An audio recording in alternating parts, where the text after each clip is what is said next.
Hello ladies and gentlemen, Big Daddy Top Hat here. One subject that we have continued to visit on here over the last few years has been Teenage Mutant Ninja Turtles video games.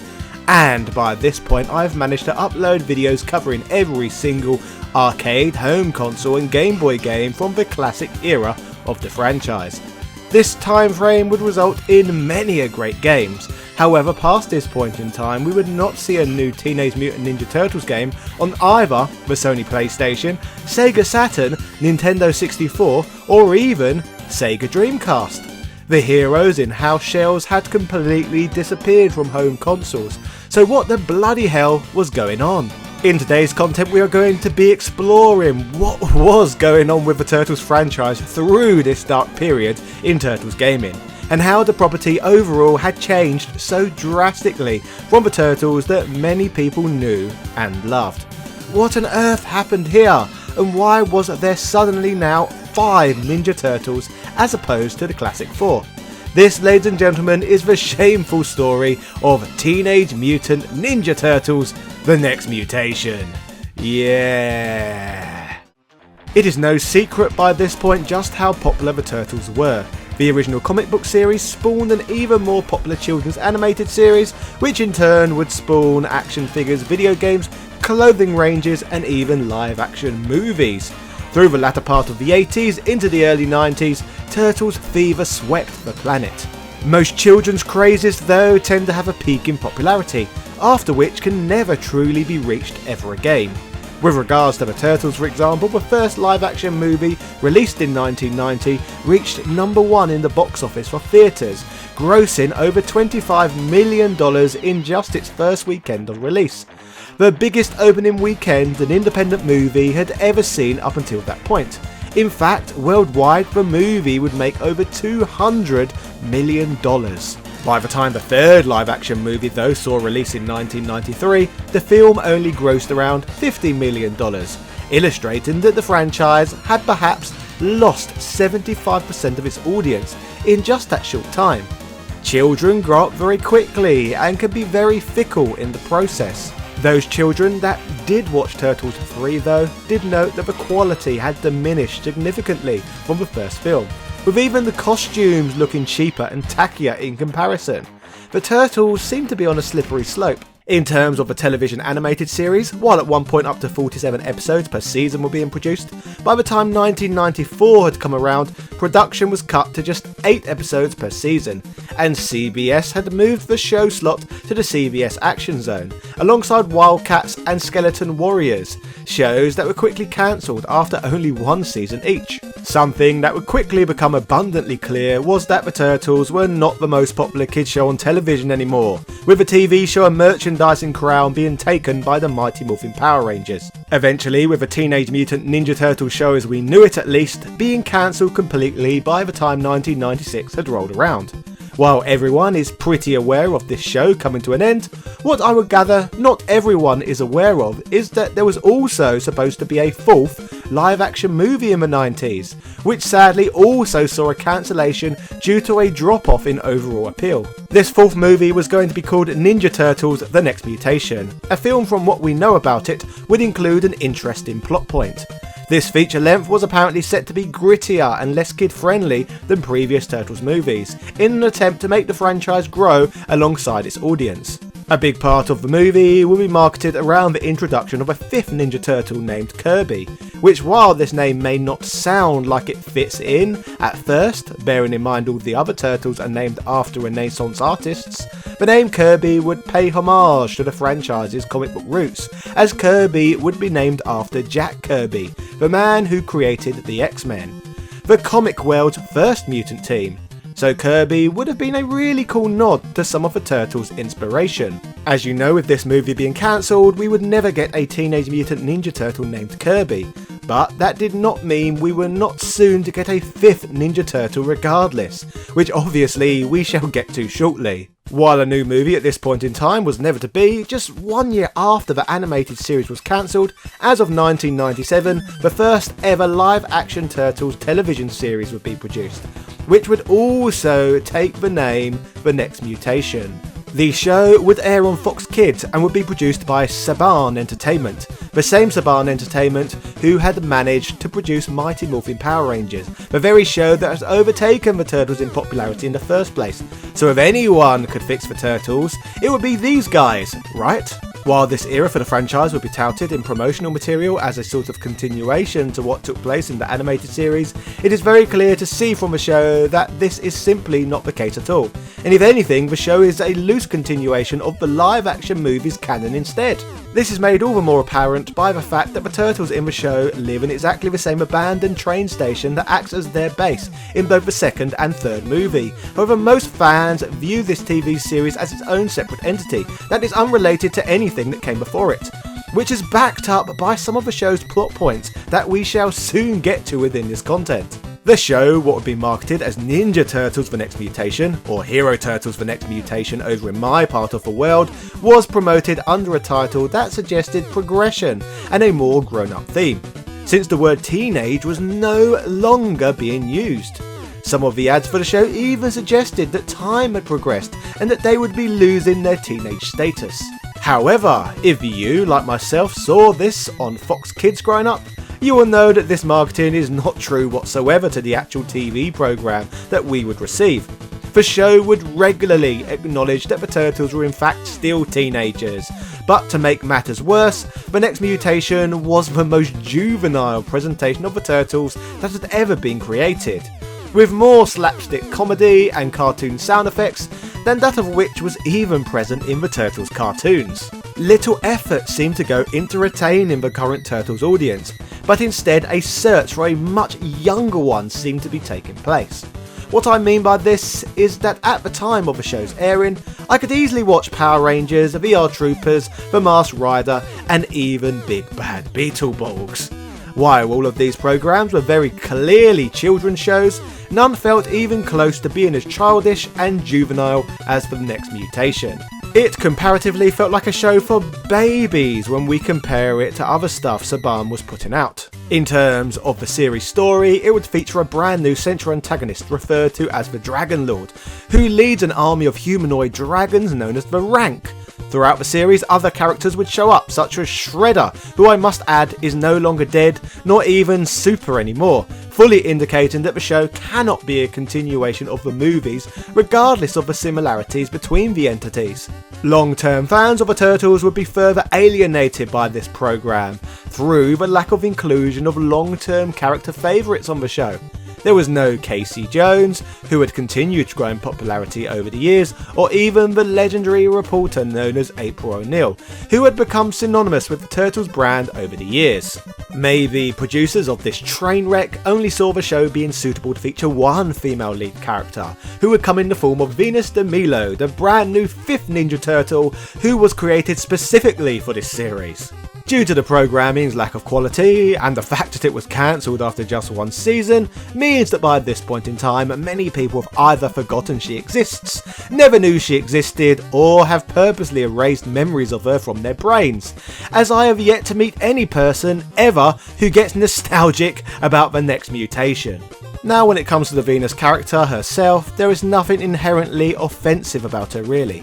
People get more annoyed at the fact that the show she was placed in was so terrible, and how they altered the entire Turtles story with retconning in order to place her in it to begin with, and satiate the writer's needs. What I mean by this is that in every iteration of a Turtles story prior, whether it be the comic books, the cartoon, or even the movies, basically across the majority of Turtles content, their origins feature them as a group of baby sibling turtles who get exposed to a mutagen ooze in the sewers, capable of mutating any lifeform by combining a creature's genetic code with the DNA of whatever animal they last touched.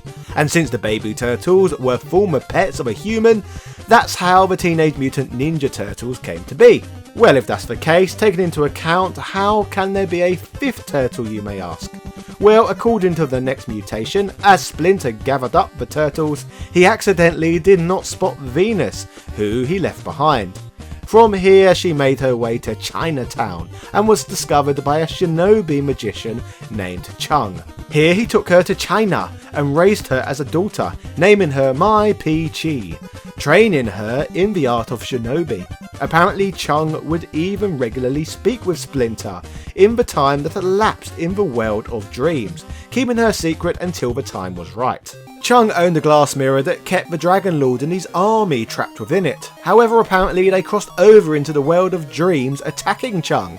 Chung, critically injured in this encounter, informed the female turtle of her New York origins on his deathbed, setting up the 5 turtles reuniting in the show. Now, to be honest, all of this technically fits in quite well with existing Turtles material, but now to get to the bit that pisses people off, and once again alienated long-term fans of the show. Rather than being presented as brothers in the programming, like in every other goddamn iteration of the Turtles, instead now the famous foursome were presented as simply a group of close friends and allies.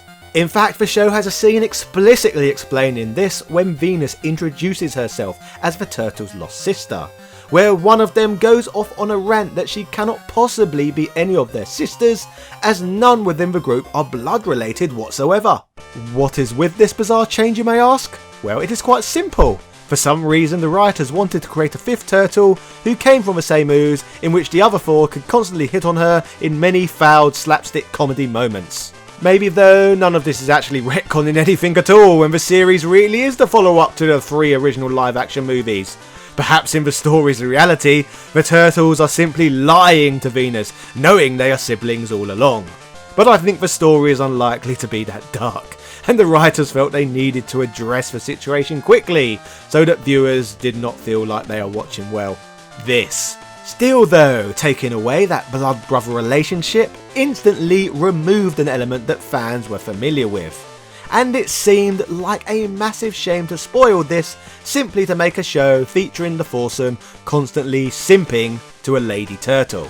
It's a complete joke really, much like the rest of this era of the franchise. So overall, apart from the fact that Venus ridiculously could wield magic, which is once again removed from what the other turtles are capable of, it is not Venus that is the problem, but how her inclusion changes the biological relationship between the rest of the characters. Speaking of the rest of the characters, throughout they do not even seem like the same characters that can be found in other versions of the Turtles.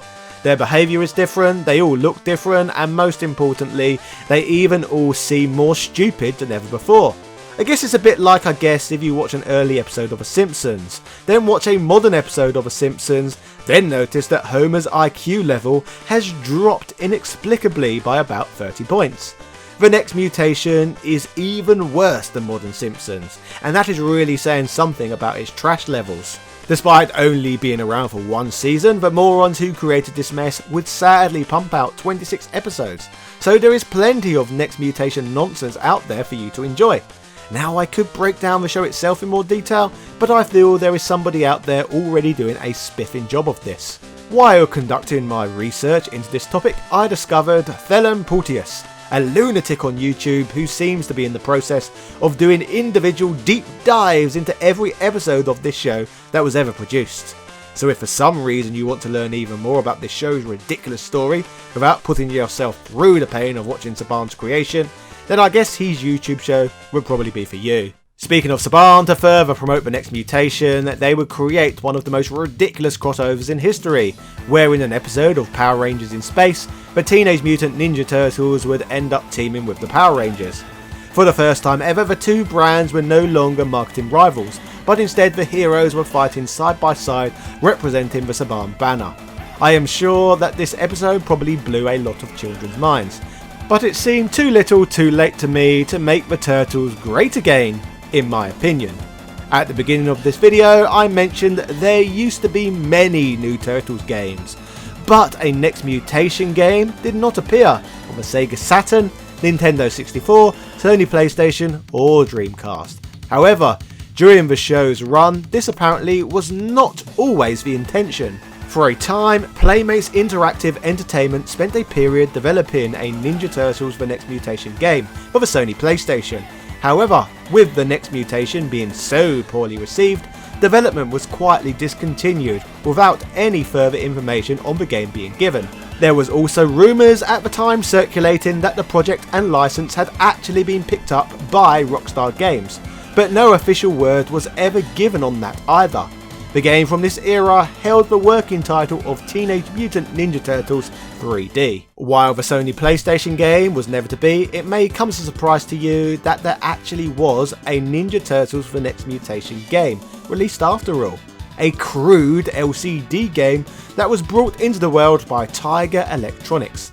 A symbolic pairing that personified this dreadful era in Turtles history. After The Next Mutation, Turtles would not receive a new television show for half a decade. The brand was truly on its knees after such a pathetic display. The franchise would be completely rebooted, with video games returning to both handhelds and consoles in 2003. An era of Turtles gaming we shall hopefully visit soon on this channel. But as for Venus, while she would not be present in any Turtles shows after The Next Mutation, she still has somewhat of a bizarre legacy left behind that continues to be built on slightly. When The Next Mutation was cancelled, Next Mutation material would be continued to be added to the Turtles official website, with informal letters being uploaded allegedly written by the Turtles themselves. These would include Venus's Venerations, a series of letters chronicling Venus's adventures alongside the Turtles. Eventually, co-creator of the franchise, Kevin Eastman, would sell his entire Turtles share to fellow co-creator Peter Laird, and shortly after, Venus Venerations would be completely removed from the site, despite all the other Next Mutation letters being left up. Later in an interview, Peter Laird would be questioned about Venus, stating that he believed that the idea of a fifth female turtle was completely creatively bankrupt and lacked any imagination. I guess thinking about it, it does feel like something soulless and corporate that a company like Disney would try and pull on their fans of an established franchise in an attempt to expand markets. Laird apparently was so against the creation of Venus that he would give the director of the animated movie, Kevin Munro, very specific instructions to make absolutely no mention of Venus, the female turtle. Munro states that Peter Laird despises the character so much that he gets angry even if someone cracks a joke about the character. He hates Venus with an absolute passion. These orders appear to have been carried over to the comic book world too, as writer from the Image comic series, Gary Coulson, was only presented with a few rules, with one of them being explicitly not to create any female turtles. He did, however, parody Venus in one issue, with an alien known as Lurch transforming into a turtle looking very similar to her. However, amusingly, the issue was attached with an advertising slogan that promised fans "No Girl Turtle Guaranteed." In 2008, Laird would finally sell the franchise to Viacom, the parent company of Nickelodeon, but still retains the rights to create and publish up to 18 black and white comics based on the franchise per year. A new comic book series published by IDW Publishing would debut in 2011. Many years have now passed, and recently IDW had decided to create a new Ninja Turtle known as Jennika, who thus far has been more positively received. But that's a whole story for another time, as it has little to do with The Next Mutation. All in all though, now that I have uploaded this video, I hope it gives you a better idea as to what was going on in this blind spot in Turtles history, and why there was no video games other than a Tiger LCD game for such a long period.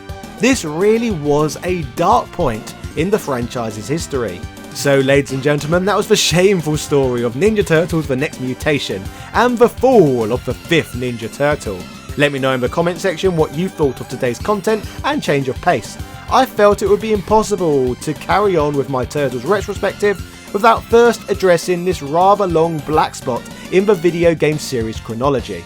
If you are new here, make sure you like this video and subscribe, and go check out all of my previous Turtles arcade, console and handheld videos. And if you're a fan of my work, who has been watching what I've been producing for a while, please consider backing the channel on Patreon. Even a $1 a month backing goes a long way in helping me do what I do. I am forever thankful for your viewership. So with this said, thank yous go out to Sebastian Velez, Murder of Crows, Carl Johnson, Hero Paulo Lopez, Nostalgia Collector Ben Haradine, Corey I. Marsh Sr., Capcom vs SNK, BXL Gotham, Ryan Dinch, Evan Border, Philip Namp, Azra Arkai, Keith Ferguson, Joaquin Varela, Michael Cullix, Ego, Jordan Durant, Angel Light 85, Ian Boyle, Nick Daniels, Princess Zana, Daniel Daly, Computer Man, House of a Ted, Gary Pinkett, ECU Professor, Kid Anime, Justin Wang, Aaron McNamara, Hermes Gonzalez, Instant Gratification Monkey, Matt and Shovel, James Bishop, JB, Michael Hall, Wesley Sanghi, Felicio, Langston Miller, Noob, Brian Barry, Sarah Powell, Vladimir Renee, Marvin Araliga, Chris Call, TOG Driver, Adrian Hannington, Bernard NG, Richard G. Stewart, Dan Van Dammit, Louis Viant, John Bates, David Bell, Chris Fisk, Mike Bruno, Rick67, Antonio Rodriguez, Craig Jenkins, Retroverse.com, Casey Wright, Synth Spaces, Zai, Andrew Bazansky, Alex Summers, Gunther Hendricks, and everybody else who backs me on Patreon. You're amazing people. Thank you so much. Yeah. Cheerio.